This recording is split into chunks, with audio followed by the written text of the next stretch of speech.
Today, you and I are not going to kick things off with a witty monologue or a preamble. Rather, before we get behind the wheel of the updated for 2022 Kia Stinger GT, that means V6, an observation. It took, what, 30 years for the BMW 3 Series to become the BMW 3 Series? This, on the other hand, came out, what, 2.5 years ago? Was on the market about 2 years in total, and it is a legitimate competitor to the ultimate driving machine. Think about that as we drive this today.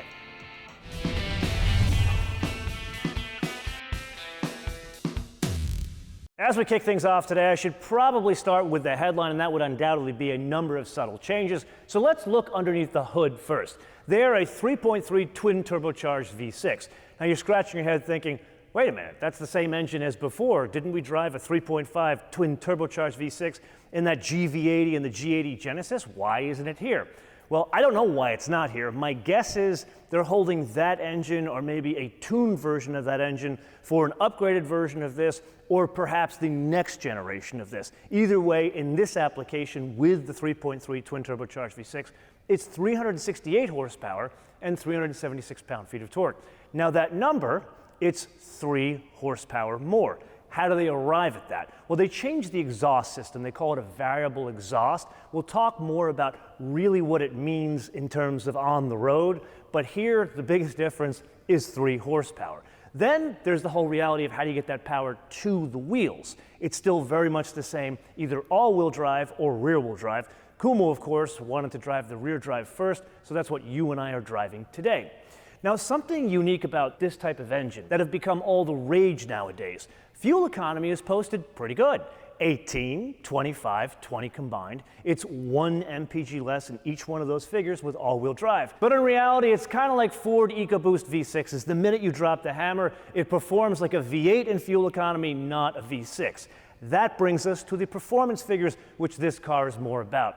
And here's the funny thing. Most people look at me when I talk about these, and they don't think of them as fast cars. In reality, they are very quick. 0 to 60, 4.7 seconds. VMAX is interesting depending on the build of the car. Let's say this was a GT1, meaning regular wheels and tires, 149 miles an hour. But this is a GT2 with high performance tires, 167 miles an hour. It has been almost exactly 1 year since you and I have been behind the wheel of a Stinger. Now, while some things have changed, one of them really hasn't, and that would be the weight, 4,023 pounds, or depending on the express your weights and measures, 1,824 kilograms.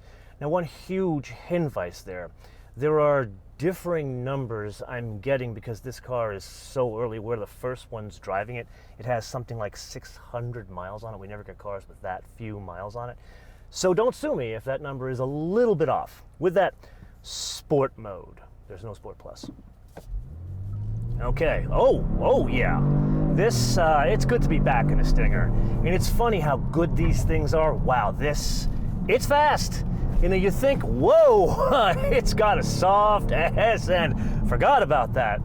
You think 368 horsepower, 365 as it used to be. It doesn't sound like a lot in today's day and age, but this is kind of the standard bearer. I have told you guys, like the basic 3 Series, the way they deliver power, almost kind of phones it in compared to this, and that's why this car has done incredibly well. Remember, back when I first drove this thing, as an 18 model year car, I predicted it was the 4-cylinder that would sell, not the 6-cylinder, because who's gonna buy a $50,000 Kia? Wow, was I wrong. This is the one that sells, and you can completely see why. It's a combination of the engine and the transmission. Now, huge hinweis there about the transmission. Yes, it is paired incredibly well with the way this engine delivers power. However, it's not the kind of transmission that I want to control by manually shifting. And it's not a function of I don't manually shift it. There are times where it might hold a gear too long, either up or down. And I'll say, hey, you know, let's make the change. So net, what does it all mean? Well, did you really think you're going to feel an extra 3 horsepower in a vehicle that weighs over 4,000 pounds? If you did, you would be mistaken. But there is a difference here, is what you hear, and that's the sound. And it only kicks in when you push the engine really hard. It's not a personality change, it's a character change. The note goes up a bit. It's a bit more raspy than bassy. But enough about the business end from the front of the vehicle. Let's focus on the business end underneath the vehicle.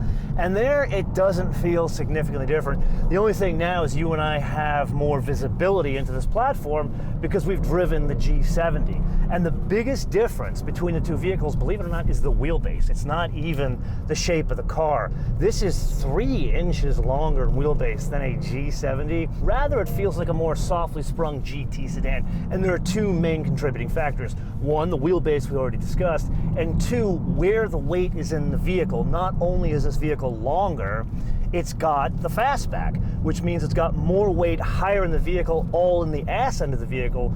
It feels almost softer, but really what's happening is there's more pitch in the ass end of the car. It's deliberately softer in its hardware setup, and there, a bit of a recap. McPherson struts in the front, multi-link in the rear, 5-link to be exact, 13.8-inch diameter rotors in the front, 13.4 in the back. And in this one, which is a GT2, so it's got all the options, this one has the adjustable dampers. There is a good balance between ride quality and composure in the cars that don't have the adjustable dampers, but I would argue one really needs the adjustable dampers in this vehicle. I'd go so far as to saying that the folks at Hyundai Kia Group should probably make a version of this that has a stiffer setup to overcome or really counteract that weight in the back and make this a bit closer to the G70 in terms of composure and really making it a bit sharper. That's what I'm looking for here. You know what? Let me paint a bit of a different picture to shed some more light on the difference.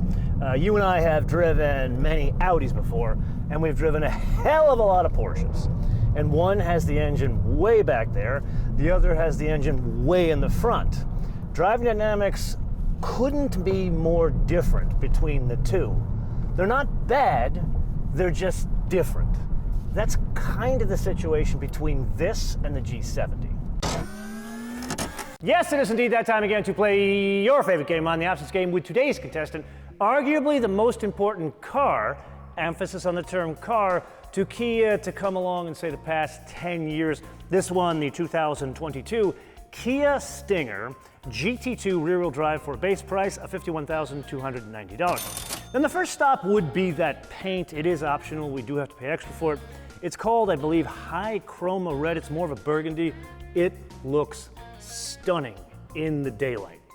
The only thing that lets it down is the black interior. Can we change that? Either way, it's $495 for the exterior paint. Then there's the question of what does GT2 mean? Because there's also a GT1.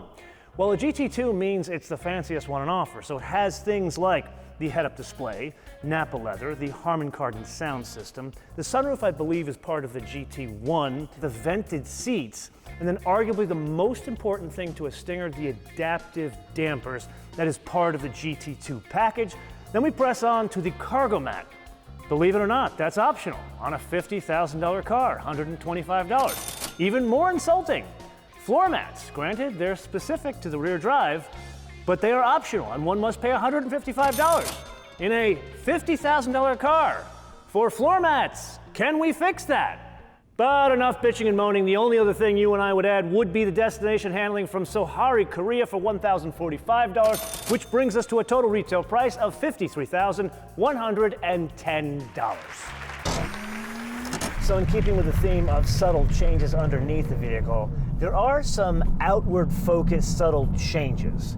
Exterior-wise, they are very minimal in the front and the rear, the wheels, although I'm not a huge fan of the design of the wheels on this one. Preferred it in the previous, not generation, but previous years. Interior, there are some more changes and kind of the stuff we asked for. The thing that one noticed immediately, which also happens to be subtle, and that's color and trim and tactile feel. Now, this was a great interior to begin with, but tactile feel, it left something to be desired, specifically the dashboard. And here, someone clearly has been listening to previous episodes because now it's changed a bit. Still could use a little bit of work here, but this, it kind of feels like something that's in a $50,000 car. Now, somewhat related to that, one can't help but miss the elephant in the room, and that would be the screen. If you remember, it used to be kind of a narrow screen. It looked like it was tacked on to the dash in the previous Stinger. This still looks tacked on. However, now it's a widescreen 16:9 format, which brings along the new corporate Genesis, Hyundai, Kia UX, which we've discussed in many Genesis episodes. With that, let's press on to my personal likes and not so much. The likes are the color and trim, specifically the tactile feel. The not so much, I'm not a fan of the wheel design. I'm not a fan of the design, at least the stitching on the seats. It was more timeless in the previous gen of the car, although the doors look pretty cool. And then overall, can we have an interior that is not black, especially with such a lovely exterior like this one? Please, oh please, oh please, oh please, oh please. So net, what have we learned today? Well, first and foremost, the Hyundai Kia Group very wisely chose not to screw with a formula of success. As such, it is now just a more refined version of the car we learned to respect about 2 years ago. Which brings us to the wish list, and here you kind of already know where I'm going. Absolutely, positively needs a different setup for the suspension. Not that it's not good in terms of ride quality or around town, but as part of that, how about bringing over that 3.5 twin turbocharged V6, maybe tuned to something about 450 horsepower? Because if anything I learned over the past 2 years, I thought people wouldn't buy a Kia for 50 grand.